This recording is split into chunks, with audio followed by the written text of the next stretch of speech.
Apa yang akan dia lakukan? Ada puluhan ribu tanaman obat di sini.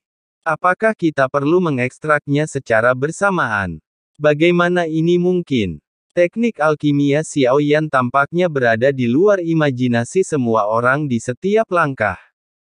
Meski begitu, sebagian besar kekuatan jiwa para alkemis di sini adalah benda suci.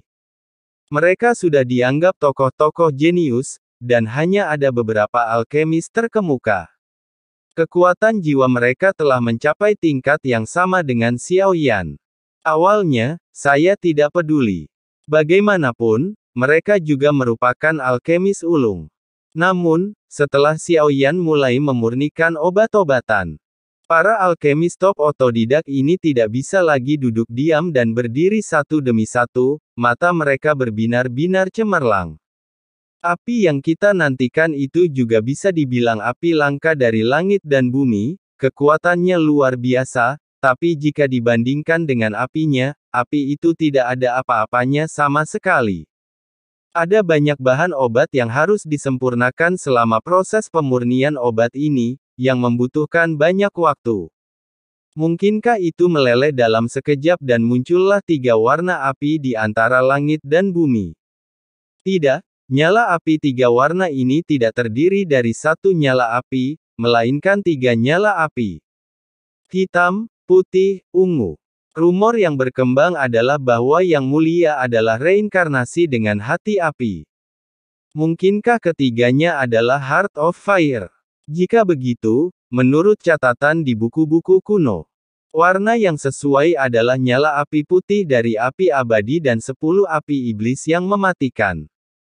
Tak lama kemudian, seorang alkemis mengenali api yang sedang dimainkan Xiaoyan. Api-api itu adalah api terkuat yang terkenal di seluruh dunia dan telah diwariskan turun-temurun.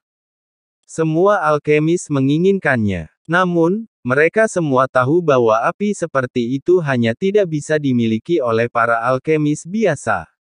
Untuk mendapatkannya, seseorang tidak hanya membutuhkan kekuatan tetapi juga kesempatan langka. Bagi mereka, menyempurnakan obat anti-inflamasi bagaikan sebuah pertunjukan megah, dan teknik penyempurnaan obat mereka begitu mulus hingga hanya bisa digambarkan telah mencapai puncak. Setelah beberapa saat, ramuan dalam api mulai mengeluarkan wangi yang harum. Kemudian Xiaoyan mulai memurnikannya, untuk meningkatkan kualitas ramuan yang meningkatkan kekuatan jiwa ke tingkat dewa. Dia ingin memurnikan ramuan tingkat dewa. Pada saat ini, seruan datang satu demi satu. Paviliun pemurnian obat biasanya sangat tenang, tetapi sekarang menjadi berisik dan ramai seperti rumah lelang. Hal itu juga menarik banyak orang kuat dari alam dewa kuno untuk menyaksikan bertambahnya jumlah orang di paviliun pemurnian obat. Meskipun sebagian besar orang tidak dapat memahaminya, mereka dapat merasakan tekanan dan gelombang panas dari api 3 warna. Ketika mereka melihat Xiaoyan, mereka semua menunjukkan kekaguman. Pemurnian terus-menerus menjadi semakin sulit. Ramuan ini tidak memiliki satu resep pun, tetapi diciptakan oleh Xiaoyan. Dengan kemampuannya saat ini dan keakrabannya dengan semua bahan obat di dunia, membuat ramuan tingkat ini bukanlah masalah. Hanya saja, memurnikannya akan membutuhkan energi dan waktu. Tapi demi Lian Tian dapat menerobos ke alam suci setelah menelannya, dan Xiaoyan akan berusaha sekuat tenaga untuk menyempurnakan pil ini. Memurnikan lagi dan lagi, mengamati munculnya retakan pada pil jika itu memang mereka. Mereka pasti sudah menyerah sejak lama atau mencoba menghancurkan musuh sendirian, tetapi Xiaoyan melakukan yang sebaliknya. Setiap kali ramuan itu mencapai batasnya, ramuan itu tidak berhenti tetapi terus berlanjut. Mereka tidak tahu bagaimana Xiaoyan melakukannya. Saya hanya melihat bahwa ramuan dalam api akhirnya dimurnikan menjadi produk suci setelah lebih dari 10 kali pemurnian. Tubuh ramuan itu seperti kaca berwarna, dan tampaknya mengandung cahaya bintang, perlahan melayang di depan Xiaoyan. Xiaoyan mengangkat jarinya dan melambaikannya dengan ringan, dan ramuan suci yang terbuat dari batu bara dan baja terbang menuju Lang Tian. Lang Tian juga mengerti bahwa dia tinggal membuka mulutnya dan menelannya, maka kekuatan obat yang kuat akan segera membasahi seluruh tubuhnya.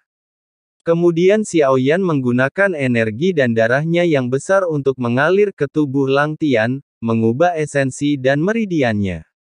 Lang Tian memancarkan kekuatan sisa di sekujur tubuhnya, dan mata semua orang tertuju pada kedua orang ini.